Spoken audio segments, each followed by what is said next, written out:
मैं आपसे भी एक आग्रह करूंगा, कोशिश करना कि जीते जी मुक्त हो जाओ।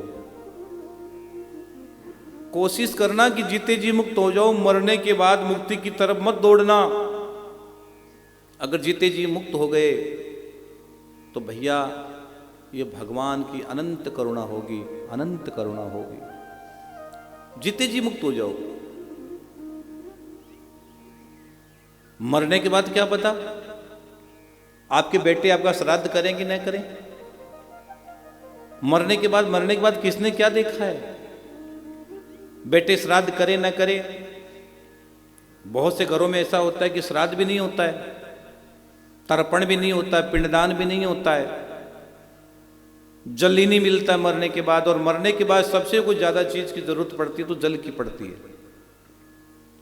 आदमी बहुत प्यासा रहता है, आप जल नहीं देते हो और फिर आपके जीवन में तकलीफ होनी स्टार्ट हो जाती है। मैंने कहा ना कि बहुत से लोगों के घर में बड़ और पिंपल उग जाते हैं दीवारों पे, वो पितृ दोष है। आपके पितृ खुश नहीं है, वो दोष है आपके घर में।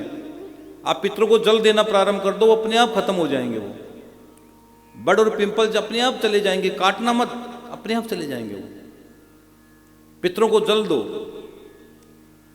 घर में पानी के मटके रखा करो, पानी के मटके घर में रखो। भले बड़े बड़े फ्रिज है आपके घर में, फिर भी मेरी विनती है कि पानी के मटके घर में रखा करो। और कोशिश यह करना कि पानी का मटका भरा हो।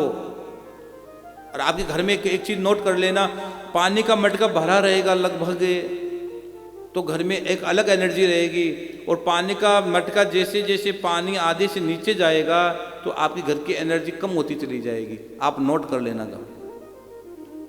आप कभी नोट कर लेना। और जीते जी मुक्त होना है तो पानी का मटका घर में रखा करो। तो इसलिए हम भी खाटू श्याम जी में जो भागवत की जो पोथी बिठा रहे हैं ना, 7 पेड़ के नीचे, ये आपके पितरों की तृप्ति के लिए बिठा रहे हैं। तो यहां हमने मटका रख रखा है जो आपके पितरों के तर्पण में काम आता है।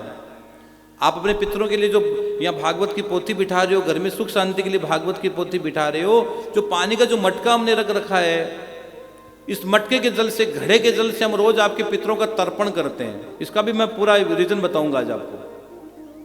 इसी मटके के जल से हम तर्पण करते हैं आपके पितरों का, आपके पूर्वजों का। हाँ, घड़े के जल से रोज तर्पण होता है, रोज। जो भागवत की पोथी करवा रहे हैं ना, उन लोगों के तर्पण, पितरों को जल दिया जा रहा है। हमें पता है कि जल लेते ही उनकी पितरों की मुक्ति होती है। उनको जल मिल जाएगा तो बड़ा आनंद हो जाएगा। अब कई लोग तो श्राद्ध भी नहीं कर पाते हैं, तो मुक्ति की बात तो छोड़ दो आप। आपके घर में कोई काल मृत्यु हुई, अकाल मृत्यु हुई, मैं नहीं जानता, लेकिन फिर बहुत से लोग श्राद्ध नहीं कर पाते। तर्पण तो बहुत बाद की बात रह गई। और श्राद्ध के दिन भी अपनी मर्जी से हम लोग भोजन करते हैं, करवाते हैं। 12 बजे के आसपास श्राद्ध का भोजन होना चाहिए। लोग 9 बजे 8 बजे भोजन करवा देते कि हमें दुकान जाना है। मरने के बाद आदमी को टंगा दिया जाता है, एक फोटो लगा के और एक माला पहना दी और तिलक लगा दिया, बात खत्म। और एक बात का ध्यान रखना, अपने पितरों की फोटो बेडरूम में मत लगाना। आप अपने पितरों की फोटो बेडरूम में मत लगाना। आपके पितरों की फोटो का मुख हमेशा उत्तर दिशा में होना चाहिए और हनुमान जी का मुख हमेशा आपके घर में दक्षिण दिशा में होना चाहिए। अगर आज भी आप चाहो तो चेंज कर देना, हनुमान जी का मुख दक्षिण दिशा में। आप जब मकान बनाते हो सबसे पहले महाराज जी हम दक्षिण दिशा को कवर करते हैं, उसको मजबूत बनाया जाता है। मकान का अगर वास्तु देखते हो, जो बड़े बड़े वास्तुकार होते हैं वो सबसे पहले क्या करवाते हैं, आपका दक्षिण दिशा मजबूत करवाते हैं। दक्षिण दिशा क्योंकि यम की दिशा ही है। आदि व्याधि जरा पीड़ा उधर से ही सबसे पहले आती है घर में। उस दिशा को मजबूत बनाया जाता है। और हनुमान जी का मुख हमेशा दक्षिण दिशा में रखा जाता है। दक्षिण दिशा के मालिक हनुमंत लाल जी है, तो आपके घर में आदि व्याधि जरा पीड़ा नहीं आएगी, पहली बात।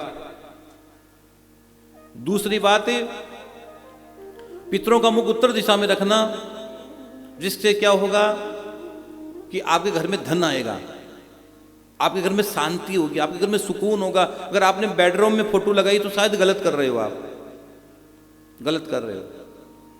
हाँ, ऐसा मत करना। और घर में कभी भी झाड़ू खड़ी मत रख देना। झाड़ू को सुलाकर लेटाकर रखे, झाड़ू को कभी खड़ी मत रख देना। हाँ। और मटके का जल रखना प्लीज। लेकिन आजकल तो लोग क्या करते हैं, भोजन भी जब पंडित जी को श्राद्ध के दिन भी करवाते हैं ना, श्राद्ध के दिन 4 लोगों को भोजन कराते हैं, 4 जीवों को, ब्राह्मणों को भोजन करवाते हैं। आपके पितरों को 50% मिलता है, गरुड़ पुराण में लिखा गया है, स्कंद पुराण में लिखा गया है।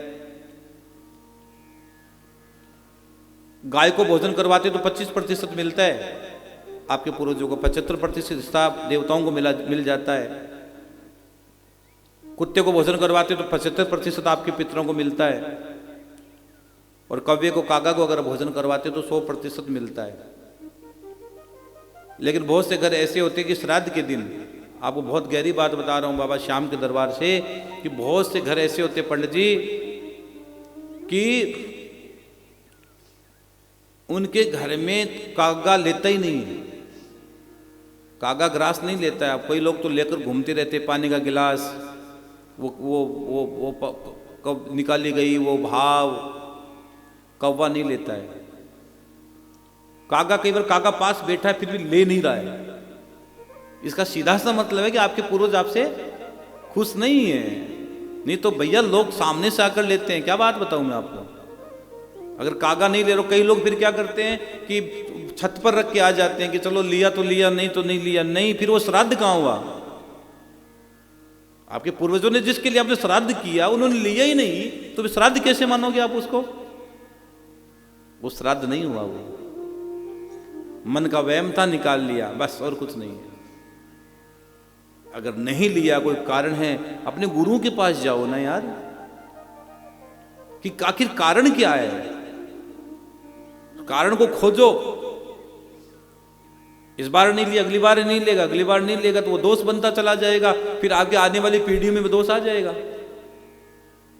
कोई रोग बने उसको निदान कराओ, उसको आगे मत बढ़ाओ।